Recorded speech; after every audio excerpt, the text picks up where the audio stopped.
শূন্য রানে 1 উইকেট, সেখান থেকে ভারত ম্যাচ ঘুরিয়ে দিল, ওলট পালট করে দিল বন্ধুরা।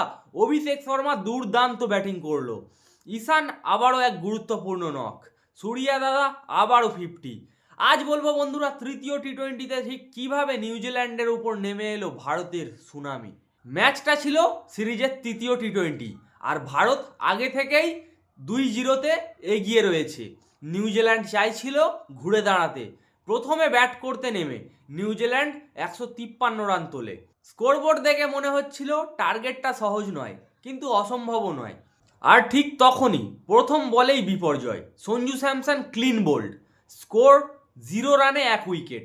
স্টেডিয়াম নিস্তব্ধ, ড্রেসিং রুমে টেনশন। ফ্যানদের মনে একটাই প্রশ্ন জেগেছিল, এই ম্যাচটা কি হাতছাড়া হতে চলেছে? আর সঞ্জু স্যামসনের কথা বলতেই হয়, টানা তৃতীয় ম্যাচেও ফেল। সেই মুহূর্তে মনে হচ্ছিল ভাই নিউজিল্যান্ড যদি এখান থেকে ম্যাচটা ঘুরিয়ে দেয়। কিন্তু তারপর যা হলো সেটার জন্য নিউজিল্যান্ড আজও দুঃস্বপ্ন দেখবে। মাঠে নামলেন অভিষেক শর্মা আর ঈশান কিষান, দুজনেই এসআরএইচের প্লেয়ার। দুজনই এতটা আক্রমণ করে খেলে যা ধারণার বাইরে। আর দুজনেই আজ এসেছিল একটাই মুডে, ম্যাচ এখানেই শেষ করে দেওয়ার জন্য। যত কম ওভারের মধ্যে ম্যাচটা শেষ করা যায় তারা করেছে।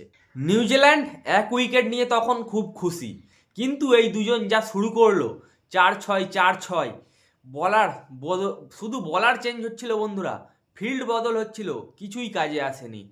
শোনো সংখ্যাটা, মাত্র 19 বলে 53 রানের পার্টনারশিপ করে দিল ঈশান এবং অভিষেক শর্মা।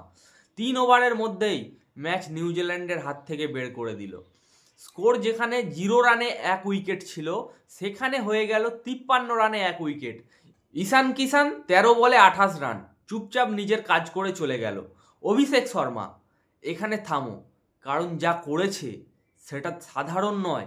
14 বলে হাফ সেঞ্চুরি, আর একটু হলে তো যুবরাজ সিংয়ের রেকর্ডটাই ভেঙে দিত। 50 রান মাত্র 14 বলে। হ্যাঁ বন্ধুরা, এক কথায় দুর্ধর্ষ। নিউজিল্যান্ডকে মাঠেতেই পুরো মাটিতে মিশিয়ে দিল অভিষেক শর্মার এই ইনিংস। এরপর এলো সূর্যকুমার যাদব, আর স্কাই মানেই আতঙ্ক। Class plus power and 360 shot is equal to wow. নিউজিল্যান্ডের বোলাররা বুঝতেই পারলো না ম্যাচ কখন শেষ হয়ে গেল। যেখানে সবাই ভাবছিল 153 রান তুলতে ভারতের লাগবে হয়তো 17 থেকে 18 ওভার, সেখানে ভারত 10 ওভারেই ম্যাচ জিতে বাড়ি ফিরে গেল। এটা শুধু জয় নয় বন্ধুরা, এটা ছিল পিওর ডমিনেশন। এটা ছিল মেসেজ, টি-20তে ভারতের সাথে খেলতে এলে প্রস্তুত হয়ে এসো হারার জন্য। শুধু ব্যাটার না, বলাররাও ছিল দুর্দান্ত। জাসপ্রীত বুমরা 4 ওভারে 17 রান দিয়ে 3টে উইকেট তুলে নিল বন্ধুরা। দ্বিতীয় টি-20 ম্যাচটা জাসপ্রীত বুমরা খেলেনি, তাও প্রথম বলেই তৃতীয় টি-20 যেভাবে ক্লিন বোল্ড মারলো, উফ কি দুর্দান্ত সেই বোলিং। 2 উইকেট হার্দিক পান্ডিয়াও নিয়েছে। রবি বিষ্ণই এতদিন পরে কামব্যাক করলো, সেও কিন্তু 2 উইকেট নিয়েছে। এক কথায় কমপ্লিট টিম এফর্ট। এই জয়ের সঙ্গে সঙ্গে 5 ম্যাচের সিরিজে ভারত 3-0-তে এগিয়ে গেল।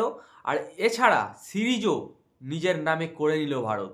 নিউজিল্যান্ড একেবারেই ভেঙে পড়েছে, আর ভারত পুরো আত্মবিশ্বাসে ভরপুর। এইবারই তো টি-20 ওয়ার্ল্ড কাপ খেলতে মজা আসবে বন্ধুরা, কারণ আমাদের স্কাই ফর্মে এসে গেছে। আমাদের সূর্যা দাদা, আমাদের গিল বাদ পড়ার পর থেকে সঞ্জু স্যামসন যেভাবে চান্স পেলো, কিন্তু সঞ্জু স্যামসন কিছু করতে পারলো না। শ্রেয়াস আইয়ার এখনও বসে আছে ডাগ আউটে। শ্রেয়াস আইয়ার যদি এসে যায় তখন কি হবে? একদম টিমটা দুর্ধর্ষ লেভেলের হয়ে গেছে বন্ধুরা। অভিষেক, ঈশান, স্কাই না বুমরা, কমেন্টে জানাতে ভুলো না কার নক আর কার বোলিং আপনাদের সবথেকে বেশি ভালো লেগেছে আজ।